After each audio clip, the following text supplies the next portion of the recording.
All right, so high blood pressure. We all know it's important. But maybe you're kind of, looking for a shortcut to really understanding it, Yeah. whether it's for, for yourself or someone you care about, or even just because you're curious. Right.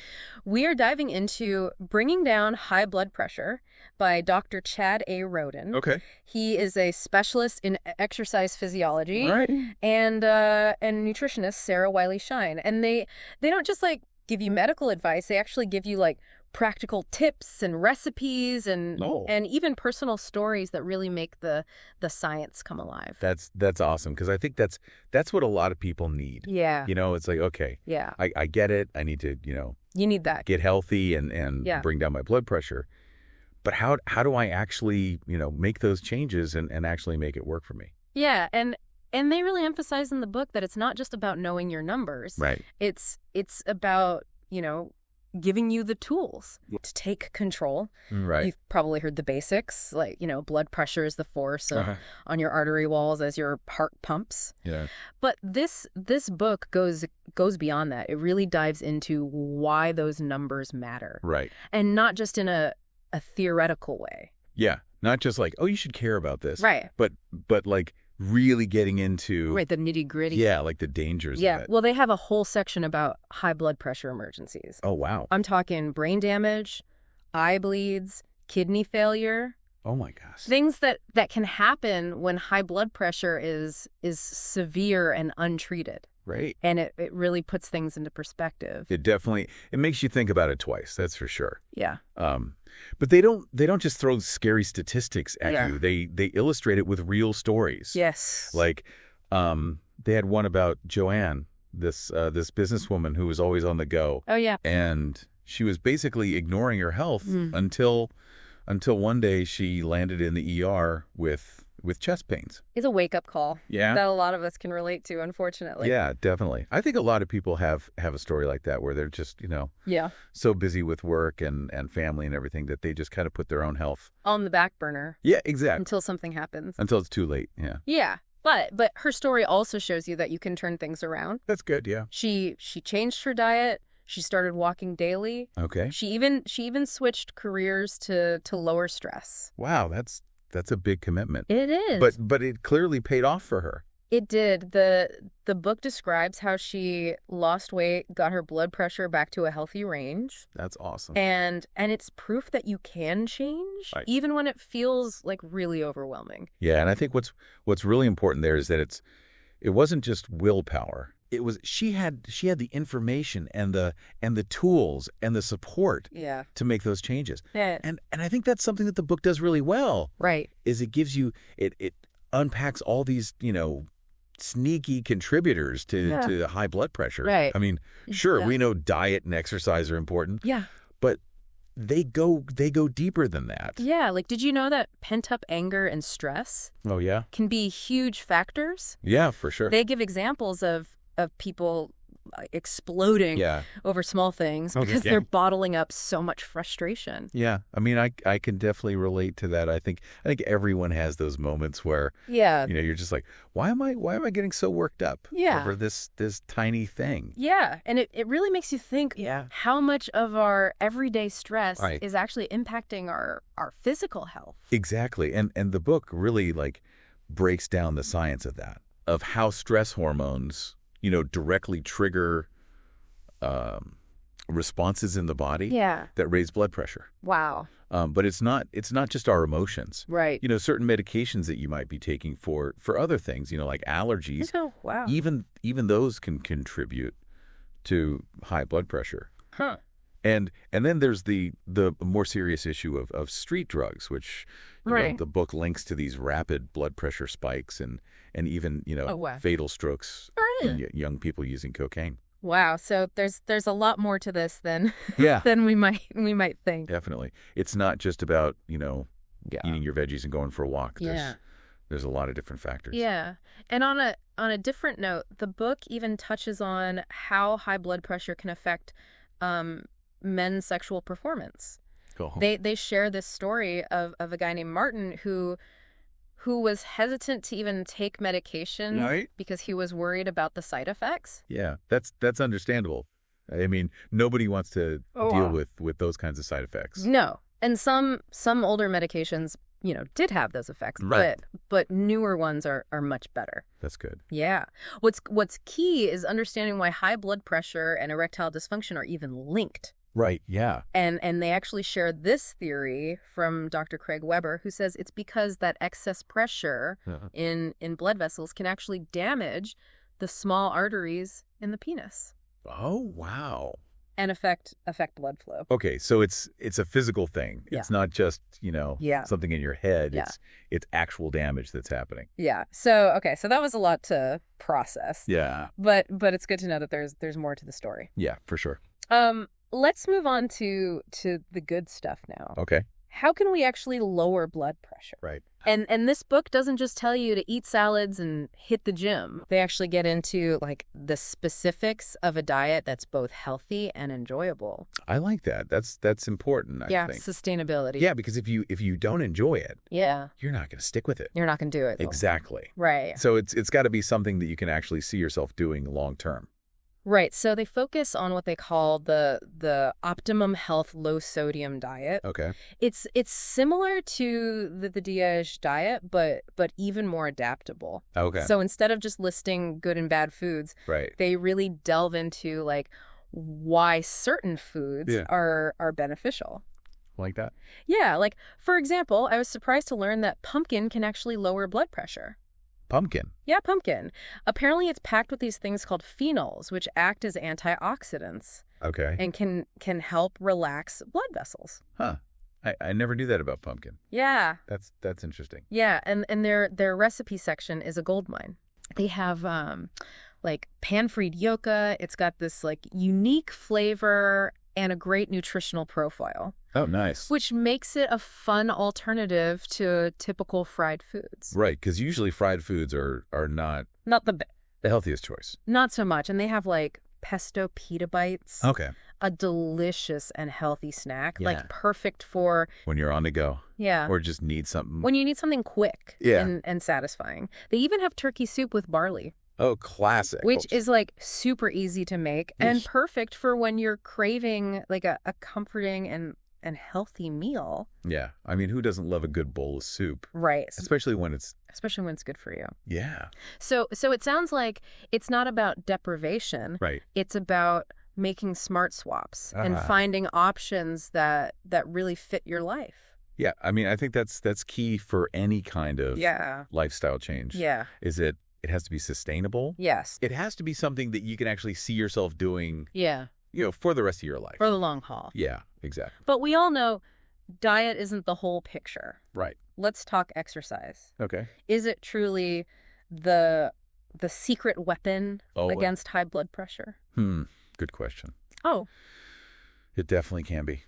It really can. And, the book really busts this myth that you need to be doing these like crazy intense workouts. So good. To see results. Yeah. Even moderate exercise can significantly impact your blood pressure. That's good to know. Yeah, and they give all these examples of how you can kind of weave in, activity into your daily life. Okay. Like walking more, doing your housework, playing with your kids. Oh, okay. It's not about suffering in the gym. Yeah. It's about making, movement a habit. Right. And so that's so much more approachable than I thought, but does it really make that much of a difference? Well, I think the numbers speak for themselves. Okay. The book highlights this kind of crazy statistic that even dropping your systolic blood pressure by like a tiny 3 mmHg can significantly lower your risk of stroke and heart disease. Wow. Okay. So it's really amazing what seemingly small changes can achieve. Wow, that's powerful. So it's not just about living longer, then it's about living better. Exactly. Nice. Exactly. It's about quality of life. Yeah. But what about those of us who really do struggle with exercise or who have limitations. Yeah, like physical limitations or whatever. Absolutely. And the book tackles that head on. Oh, good. They have, specific advice for different situations, like exercising as you age, Sure. Adapting routines for joint problems, if you have arthritis or something like that. Yeah. Even tips for staying active. if you have a desk job or if you travel frequently for work. Oh, okay. That's really good. Yeah, it's all about finding what works for you. Right. Right. But let's be realistic. Sometimes lifestyle changes are enough. Right. What about medication? Yeah, that's where things can get a little, tricky. Yeah. And the book definitely acknowledges that they explain what are called the J&C 7 recommendations. Okay. which are basically the guidelines that doctors use to determine when medication might be necessary. Okay. But here's the important part. Yeah. They really emphasize that medication should always be part of a holistic approach. Right. One that includes those lifestyle changes that we've been talking about. So it's not an either situation. Right. Exactly. Yeah. It's about finding the balance. The balance for you. Yeah. But the world of blood pressure medication can be so overwhelming. Oh, yeah, absolutely. There are so many options. There are tons of options, and they all have, different mechanisms and side effects and all that. Yeah. So it can be really confusing. Yeah. But it sounds like the book does a good job of kind of they do breaking it down a little bit. They cover the main types, like the diuretics, the beta blockers, the ACE inhibitors, the ARBs and the CCBs, and they explain how each one works in simple terms without getting too technical. Yeah, too technical, too jargony. And it's really, about empowering you to have those informed conversations. Yeah. With your doctor. Right. So you can kind of, make the best decision for you. Okay, that makes sense. But I'm also curious about alternative therapies. Things like yoga or acupuncture. Right. Are those worth exploring? Well, I think it's natural to be curious about those things. But I think it's really crucial to approach them with caution. Okay. And always talk to your doctor first. Right. The book emphasizes the importance of informed decision making. Yeah. And they highlight some, promising options. Okay. Like yoga, qigong, and tai chi. Yeah. Which, have been shown to lower blood pressure and reduce stress. Yeah. And they even mentioned some studies that were conducted at their own health facilities. Oh, wow. That have shown, positive results. So there is some actual science behind it. There is some science behind it. Yeah. It's not just, wishful thinking. Right. And they also discuss coenzyme Q10. Yes, CoQ10, which plays a role in cell function and might have an impact on blood pressure. Right. Although more research is definitely needed on that. Yeah. They even touch on acupuncture. Okay. Acknowledging its potential benefits, but also the need for further study. Right. So yeah, I mean it's fascinating how much we're still learning. Yeah. About these alternative approaches. Right. But it's also important to know what not to try. Right. Oh, absolutely. Absolutely. And the book cautions against, potentially harmful therapies. Yeah. Specifically, they mention ephedra, which has been linked to heart risks, and they even talk about, the FDA crackdown on ephedra supplements a few years back, and it's just a good reminder that natural doesn't always equal safe. That's a good point. It's about being informed and making choices that are right for you. Yeah. But let's not forget about one of the biggest culprits behind high blood pressure. Yes. Stress. the silent killer. Right. It really is. And the book does a really fantastic job of kind of showing just how much stress impacts our daily lives. Yeah. I mean, think about like long checkout lines at the grocery store, traffic jams on the way home from work, work deadlines, right? All those little things. Little things. They add up. They do. And they really take a toll. Yeah. And they actually share Lorenzo's story, who was a retired man. Oh, yeah. Who was dealing with like a lot of pent up anger and resentment. Oh, wow. And it turns out that was contributing to his high blood pressure. Wow. So even when you're supposedly relaxed in retirement, right, stress can still can still creep in. Yeah, it's really interesting how how stress can come from those unexpected places. Yeah, absolutely.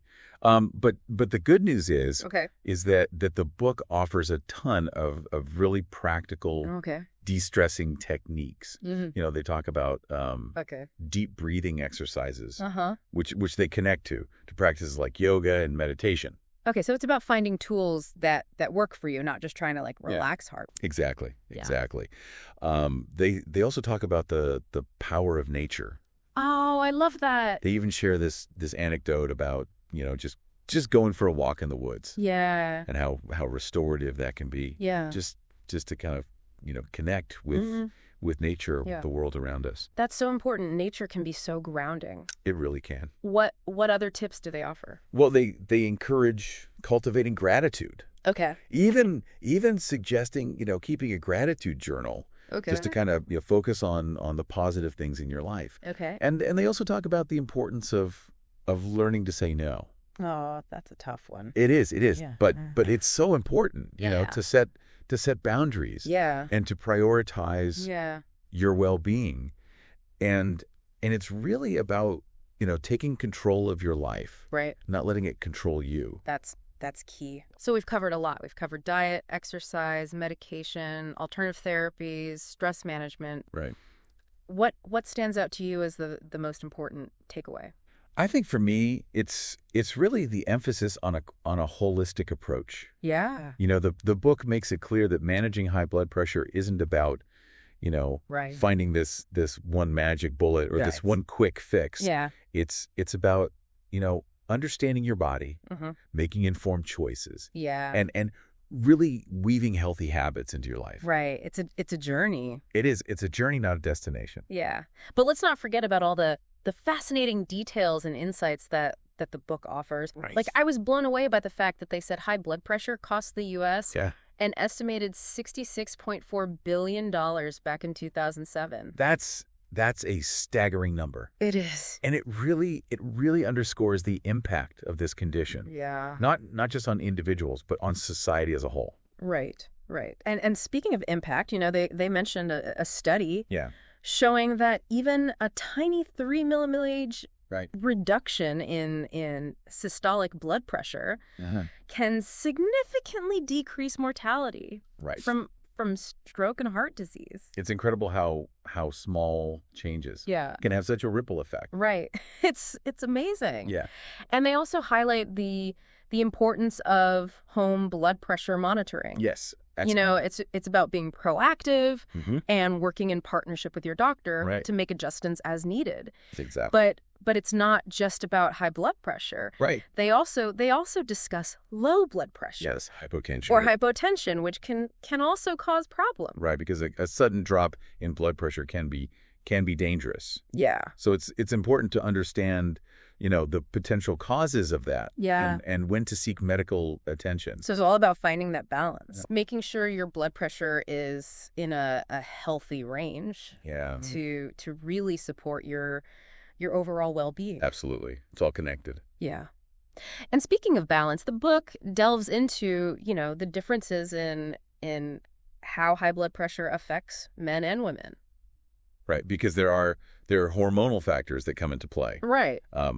Especially for women, hormonal fluctuations, like those experienced during menopause, can influence blood pressure. And we can't shy away from the sensitive topic of erectile dysfunction and its link to high blood pressure. Yes, and the book encourages, open communication about these issues and emphasizes, seeking medical advice. Right. If you're experiencing these symptoms. It's about breaking down those barriers and addressing these concerns head on. But beyond the physical aspects, the book also dives into the importance of overall healthy habits. Yes. They highlight the connection between oral hygiene. Oh, really? And heart health. Which I've found fascinating. I did too. That was really interesting. Yeah, it's amazing how interconnected our bodies are. It is.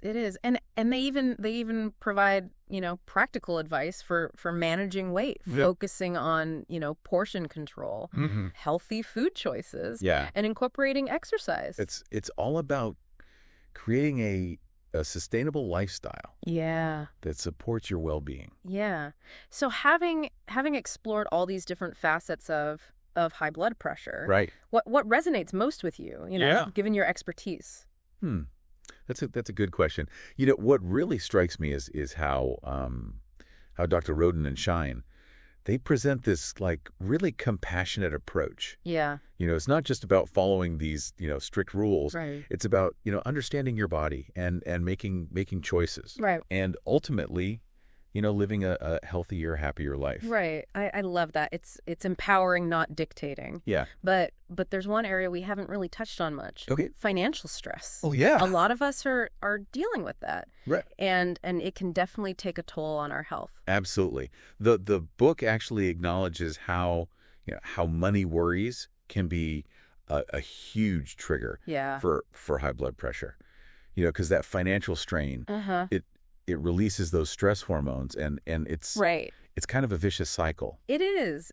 So it's not just about eating right and exercising. It's about addressing these underlying the underlying anxieties and stressors, and they emphasize the importance of creating a budget. Okay. Seeking financial advice if needed, and really focusing on what you can control, right, instead of getting overwhelmed. Yeah, getting overwhelmed by the things that you can't. Right. That's so key, taking those practical steps to kind of regain a sense of agency. Yeah. Because when we're stressed about money, it's so easy to just let our health slide. Absolutely. Further. Yeah. Okay. It's easy to kind of fall into those unhealthy habits. Yeah. But the book really reminds us that taking care of ourselves is even more important during those tough times. It's about investing in your well-being, both physically and mentally. For sure. And speaking of investments, let's circle back to exercise. Okay. I really appreciate how the book encourages us to find activities that we genuinely enjoy. Yes. Not just the ones we feel like we should be doing. Exactly. They even suggest, exploring everything from like dancing, swimming, gardening, hiking. Right. It's about, making movement a part of your life that you look forward to. Right. It's a total mindset shift. It is. And they celebrate those small wins too. Yeah. Like taking the stairs instead of the elevator. Yeah. Parking farther away from the store. It all adds up. It does.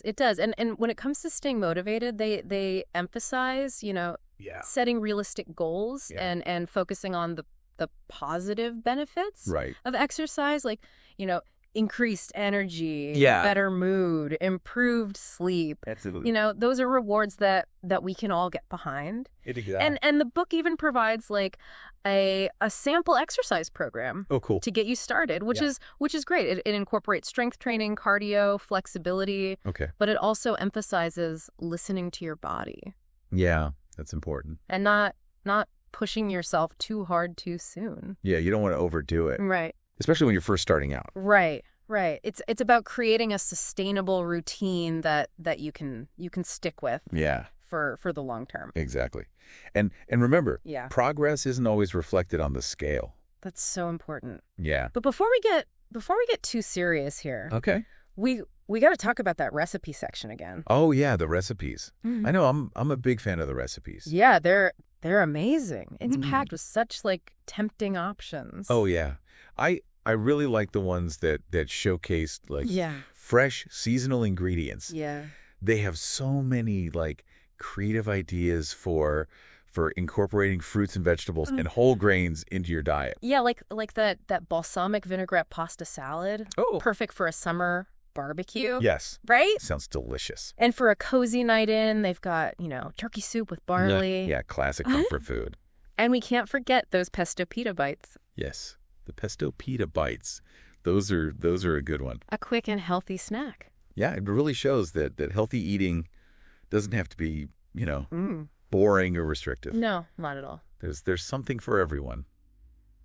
So as we wrap up this deep dive into bringing down high blood pressure, what's your final message for our listeners? I think the key takeaway here is that managing high blood pressure is a journey. Yeah. It's not a sprint to the finish line. Right. It's about making those gradual, sustainable changes to your lifestyle. Right. And really finding what works best for you. Yes. And remember, you're not alone in this. No. There are so many resources available. Yeah. Like this amazing book to support you every step of the way. Beautifully said. So take charge of your health, embrace those positive changes, and start creating a life filled with vitality and well-being. And remember, for personalized advice and treatment plans, always consult with your healthcare professional. Thanks for joining us on this deep dive.